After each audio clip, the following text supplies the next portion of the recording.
Hello guys, welcome back to my trading journey. ഇന്നത്തെ മാർക്കറ്റിൽ നമ്മൾ നോക്കുന്നത് ബെയറിഷ് ആയിട്ടുള്ള ഒരു എൻട്രിയാണ്. മാർക്കറ്റ് ഓൾറെഡി ഒരു ഡൗൺ ട്രെൻഡ് തന്ന് അവിടെ നമുക്കൊരു ചേഞ്ച് ഓഫ് ക്യാരക്ടർ കിട്ടി, അപ്സൈഡ് തന്നിട്ട് മേലുള്ള ലിക്വിഡിറ്റിയും കാര്യങ്ങളൊക്കെ മാർക്കറ്റ് എടുത്തിട്ടുണ്ട്. അത് കഴിഞ്ഞിട്ട് മാർക്കറ്റ് ഒരു ഡൗൺ ട്രെൻഡ് ക്രിയേറ്റ് ചെയ്യാനാണ്.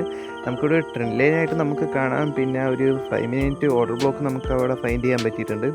നമുക്ക് നോക്കാം. നമുക്ക് ആ ഒരു ട്രെൻഡ് ലൈനിൻ്റെ ആ ഒരു സപ്പോർട്ട് മാർക്കറ്റ് ചെയ്തിട്ടുണ്ട്. ഇവിടെ നമുക്കൊരു ബെയറിഷ് ആയിട്ടുള്ള കൺഫർമേഷൻ തരികയാണെന്നുണ്ടെങ്കിൽ നമുക്ക് ഡൗൺ ട്രെൻഡിലേക്ക് ട്രേഡ് എടുക്കാം. നമുക്ക് നോക്കാം മാർക്കറ്റിൻ്റെ മൂവ്മെൻറ്റ് എങ്ങനെയാണ്. ഒരിക്കലും നമ്മളുടേതായ സ്ട്രാറ്റജി രീതിയിലുള്ള കൺഫർമേഷൻ കിട്ടാൻ നമ്മൾ ഒരു എൻട്രി പ്ലേസ് ചെയ്യാൻ പാടില്ല. അത് നോട്ട് ചെയ്ത് വെക്കാം. ഇവിടെ ഞാൻ നോക്കുന്നത് തന്നെ അവിടെ ഒരു ഡൗൺ ട്രെൻഡ് ആയിട്ടുള്ളൊരു ട്രെൻഡ് ലൈൻ എനിക്ക് കിട്ടിയിട്ടുണ്ട്. അടിയിലൊരു സപ്പോർട്ട് ഏരിയയും കിട്ടിയിട്ടുണ്ട് എനിക്ക് ചെറുതായിട്ട്. അപ്പോൾ ഞാൻ ആ ഒരു രീതിക്കാൻ ഞാൻ ട്രേഡ് പ്ലേസ് ചെയ്യുന്നത്. ജസ്റ്റ് നമ്മൾ ലോവർ ടൈം ഫ്രെയിമിൽ വന്നിട്ടാണ് നമ്മൾ ട്രേഡ് എൻ്റർ ആയത്. ജസ്റ്റ് 1:2 എന്നുള്ള റേഷ്യോയിൽ നമുക്ക് ട്രേഡ് വെക്കാം. നമുക്ക് നോക്കാം ട്രേഡ് എങ്ങനെയാവും, പ്രോഫിറ്റ് ആവും ലോസ് ആവും നമുക്ക് നോക്കാം.